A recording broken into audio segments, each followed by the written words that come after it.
Të nderuar shikues, u rikthyem në pjesën tjetër të pasdites dhe tani radhën e ka personaliteti i ditës dhe tema që do të flasim sot. Në fakt do të kemi një linjë të drejtë për drejtë nga Shtetet e Bashkuara të Amerikës, ku do të diskutojmë me gazetarin shqiptar i cili vepron dhe jeton njëkohësisht në Shtetet e Bashkuara të Amerikës, zotëri Lulzim Mulliqi. Përshëndetje zotëri Lulzim, mirë se erdhët në emisionin tonë. Mirë se ju gjeta Arjana, përshëndetje për juve, përshëndetje për të gjithë stafin e realizues të televizionit Koha dhe gjitha audiencën e televizionit Koha në TETO. Faleminderit shumë që gjithmonë keni gatishmërinë për të qenë pjesë e emisionit tonë me informacionet të cilat ju shërbejnë edhe qytetarëve tanë që kanë të bëjnë me situatën globale. Unë fillimisht dua të ndalem në situatën në mes të Shteteve të Bashkuara të Amerikës dhe Iranit, atë që e vlerësoni ju, sepse keni shkruar edhe për shumë mediume, dua të flasim pak se si e shihni ju dhe si e vlerësoni këtë situatë aktuale.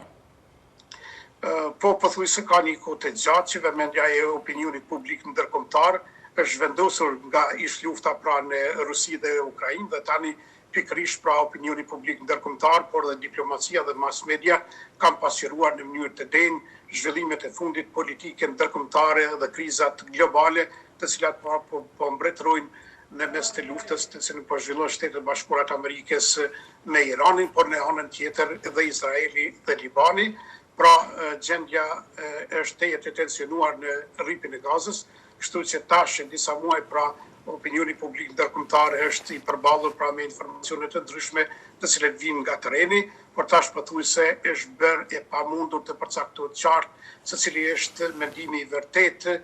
i presidentit aktual amerikan Donald Trump për një strategji dalëse nga lufta me Iranin. Kur disa analistët politikë në Washington kanë vlerësuar se presidenti Trump nuk ishte një strategji hyrëse të fillimit të luftës në Iran dhe tani kjo po mungon që presidenti Trump të ketë edhe një strategji të qartë dhe objektiv të qartë të daljes nga lufta me Iranin.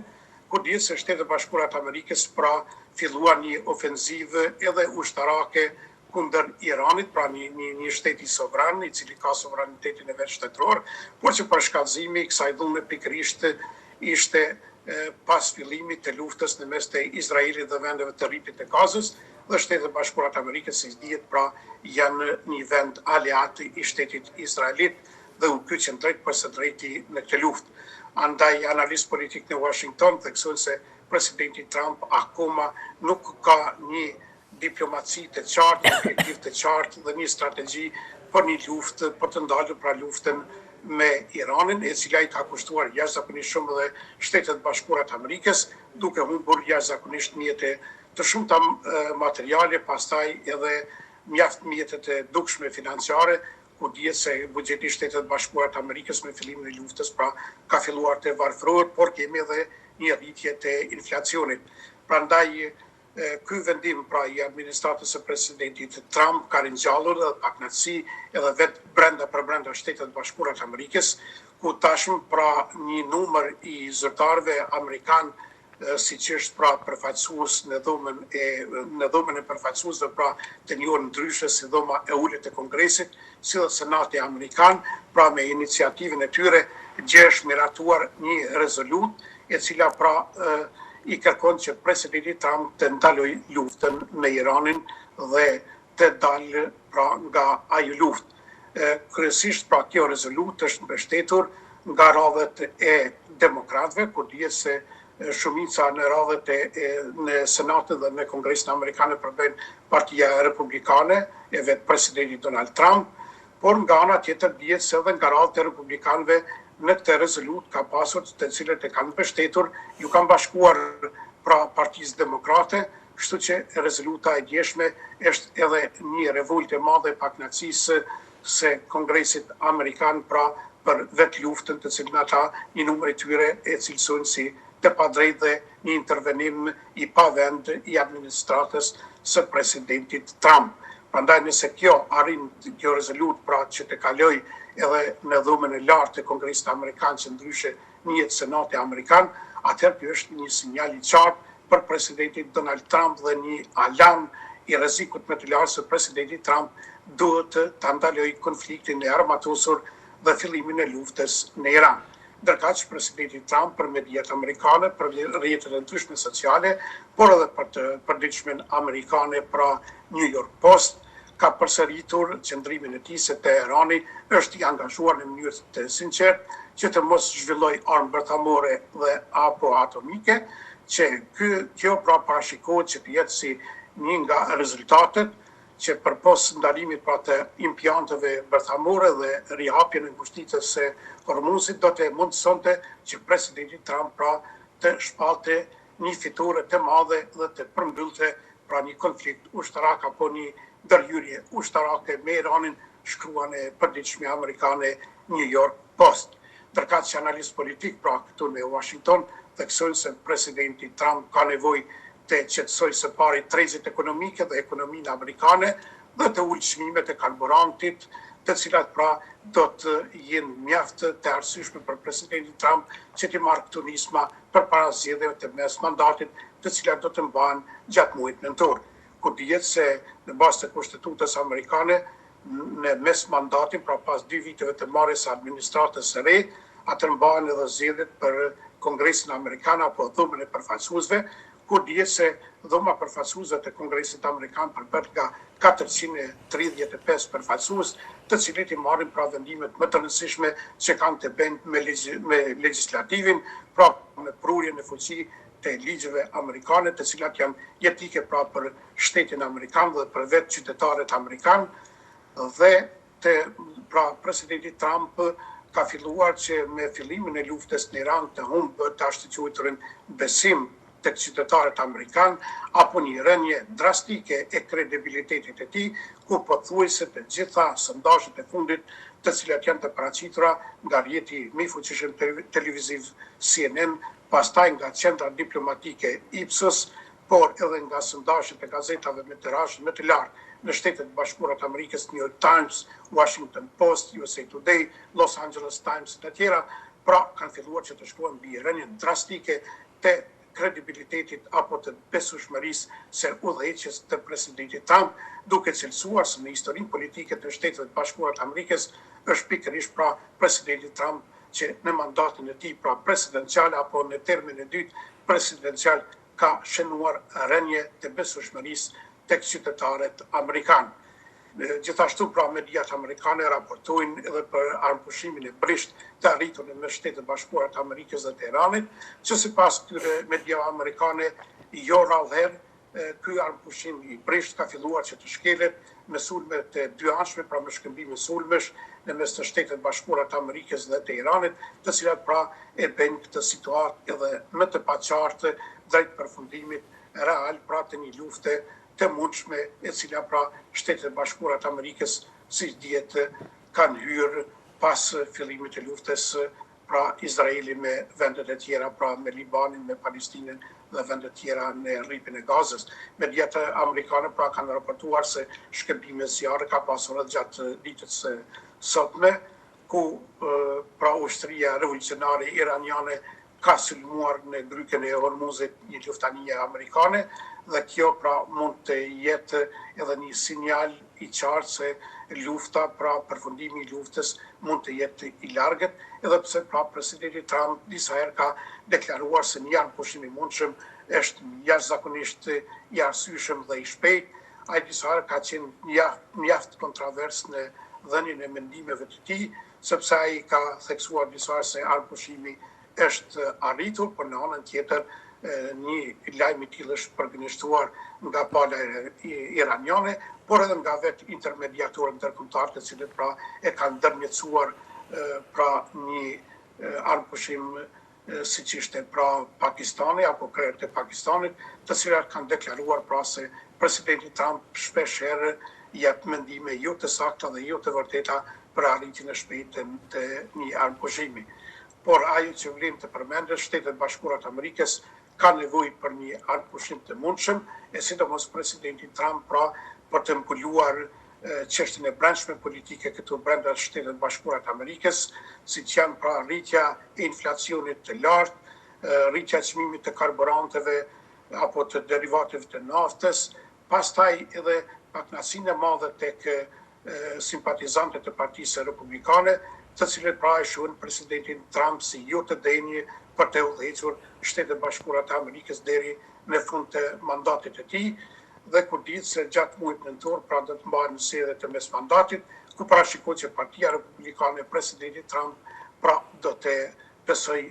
rënje të theksuar dhe të ndjeshme qoftë në Senatin Amerikan, pra qoftë në dhomën e përfaqësuesve apo dhomën e ulët, pra që quhet dhoma e ulët e Kongresit Amerikan. Kështu që analistët politikë në Washington pra kërkojnë mënkun që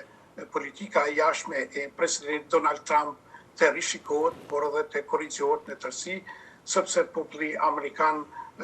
është i pakënaqur me vetë presidencën dhe administratën e presidentit Donald Trump. Përveç kësaj, ju pak më herët përmendet një rezolut, unë duat ndalem në një tjetër temë që ka të bëjë gjithashtu me një tjetër rezolut të kongresistëve amerikan për integrimin e Kosovës në NATO. Për çfarë konkretisht flitet në këtë rezolut? Po, Ariana ka një periudhë të gjatë kohore, pra që nga fillim viti 2026, kur përfaqësues pra të dhomës së përfaqësuesve të Kongresit Amerikan, apo më shkurt të themi kongresistë amerikanë, të cilët e mbështesin çështjen shqiptare në Kryeqytetin Amerikan në Washington DC apo District of Columbia, janë bërë një zë i fuqishëm në mbrojtjen e çështjes shqiptare në përgjithësi. Ata po ashtu kanë mbrojtur edhe çështjen e Kosovës në vazhdimsi, dhe mund të themi se një plejadë e re e kongresistëve amerikan e udhëhequr nga kongresisti republikan Kate Self, pastaj nga kongresisti Rich Torres dhe nga kongresisti tjetër George Leitmer, janë ata të cilët janë duke mbështetur Kosovën në vazhdimsi, dhe mund të thuhet lirisht se kjo plejadë e re e kongresistëve amerikan e kanë zëvendësuar plejadën e vjetër të mbështetësve të çështjes shqiptare në Kongresin Amerikan, siç ishin me parë Tom Lantos, Benjamin Gilman, Susan Moliner, Alphonse D'Amato, pastaj Eliot Engel, si dhe ish kongresisti me origjin shqiptare Joseph Biogardi. Me nismen apo me iniciativën e organizatës shqiptare amerikane Albanians for America apo Shqiptarët për Amerikën, me seli në shtetin e Dallasit, pra në shtetin federal të Teksasit, të cilët pra filluan bashkëbisedimin dhe e përkran kongresistin Kate Self, ata pra propozuan që një rezolut dhe një seans dëgjimore të organizohen në Komitetin për Politikë të Jashtme të Kongresit Amerikan, të cilin e udhëheq kongresisti republikan Kate Self. Dhe zoti Self pra ka formuluar rezolutën e cila do të jetë pra e orientuar në dy çështje kryesore për Republikën e Kosovës. Çështja e parë ka të bëjë me njohjen e plotë ndërkombëtare të shtetit të Kosovës në arenën ndërkombëtare, kur dihet se shteti i ri, pra Republika e Kosovës, është njohur mbi 120 shtete, pra nga ana e shteteve në mbar globin, por i duhet edhe një njohje me gjë ndërkombëtare në mënyrë që Kosova të mund të antarësohet në organizmat vendimarrëse të rëndësishme ndërkombëtare, qoftë antarësohet në Aleancën Veriatlantike të quajtur NATO, qoftë antarësohet në Interpol, qoftë antarësohet në shoqatën ndërkombëtare për arsim, shkencë dhe kulturë, qoftë në organizmat evropian, siç janë Parlamenti Evropian, pastaj Bashkimi Evropian dhe të tjera, dhe synimi pra përfundimtar të jetë antarësimi i Kosovës në Organizatën e Kombeve të Bashkuara, e cila aktualisht pra përbët nga 193 vende antare të OKB-s, ku Kosova metohet dhe aspiron që të jetë pra vendi 194, dhe për të arritur deri aty duhet mjaft punë diplomatike që shteti i Kosovës të forcoj subjektivitetin e vetë ndërkombëtar në arenën ndërkombëtare dhe të njihet edhe më shumë ndërkombëtarisht nga ato vende të cilat kanë hezituar që ta njohin shtetin e Kosovës. Përmes kësaj rezolute dhe seancë dëgjimore në Komitetin për Politikë të Jashtme, i kërkohet pra Kongresit Amerikan që ta përkra Republikën e Kosovës, që të njihet ndërkombëtarisht edhe nga ato vende të cilat akoma nuk e kanë njohur apo kanë hezituar ta njohin pavarësinë e Kosovës, siç janë 4 vende aleate të NATO-s, të cilët pra janë anëtare të përhershme të NATO-s, dhe nga 5 vende të Bashkimit Evropian. Por dihet se Republika e Kosovës pra ende nuk është njohur nga 5 vende të Bashkimit Evropian, dhe kryesisht kjo përbën një sfidë në vete për antarësimin e shpejtë të Kosovës dhe integrimin e saj në Aleancën Veriatlantike, kur dihet se pranimi i një shteti të ri kërkon përgjimin të gjitha vendeve antare pra të Aleancës së NATO-s, kështu që Kosova pra duhet ta merrë përcimin e njohjen e saj ndërkombëtare dhe nga ato vendet e cilat i përmbajnë NATO-s. Për këtë arsye me këtë pra rezoluta e Kongresit Amerikan ju përthirrje atyre vendeve aleate të NATO-s që ta përkrajnë Republikën e Kosovës, së pari ta bëjnë njohjen ndërkombëtare të Kosovës, pastaj edhe të propozojnë për antarësimin dhe integrimin e plotë të Kosovës në NATO, duke theksuar se gjendja ndërkombëtare, posaçërisht stabiliteti i brisht në Ballkanin Perëndimor,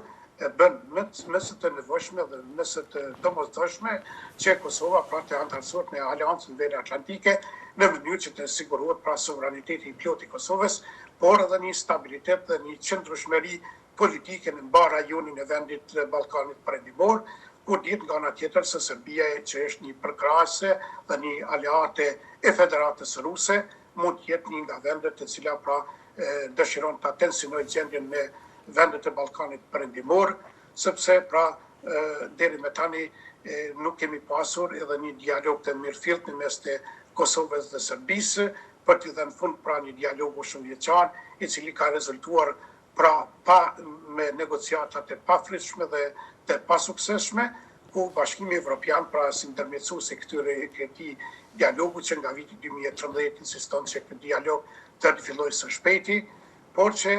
një siguri më e madhe e Kosovës do të jetë pra pikërisht antarësimi i Republikës së Kosovës në Aleancën e NATO-s, pra për të siguruar një stabilitet dhe partneritet strategjik në rend të parë pra me Shtetet Bashkuara të Amerikës e me pas edhe me gjitha vendet tjera aleate dhe anëtare të NATO-s.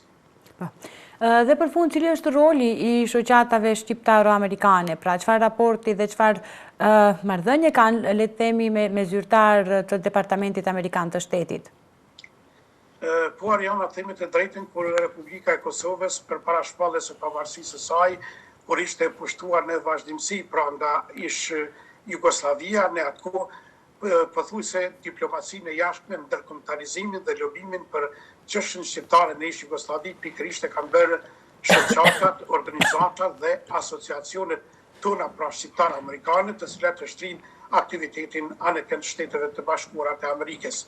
Themi të drejtën, pothuajse të gjitha shoqatat shqiptar-amerikane, duke filluar që nga Liga Qytetare Shqiptar-Amerikane, e cila pra ka qenë në udhëheqjen e ish kongresistit Josef Diogardi dhe këshilltarës për çështje ballkanike Shelley Klojës Diogardi, kanë qenë nismëtarë të parë të cilat kanë lobuar për mbrojtjen e lirive dhe të drejtave të njerëzit dhe të shqiptarëve në ish Jugosllavi, me pas edhe për shkeljen e lirive të drejtave në Kosovë nga dhuna, gjenocidi dhe masakrat serbe të cilat pra kanë ndodhur në Kosovë.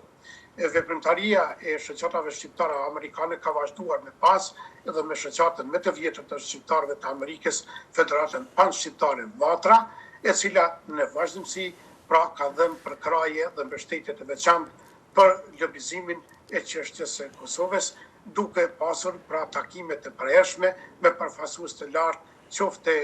Kongresit, qoftë Senatit, qoftë edhe me zyrtar të lartë të Departamentit Amerikan të Shtetit. Pothuajse ky lobim dhe kjo mbështetje dhe suportim për çështjen e Kosovës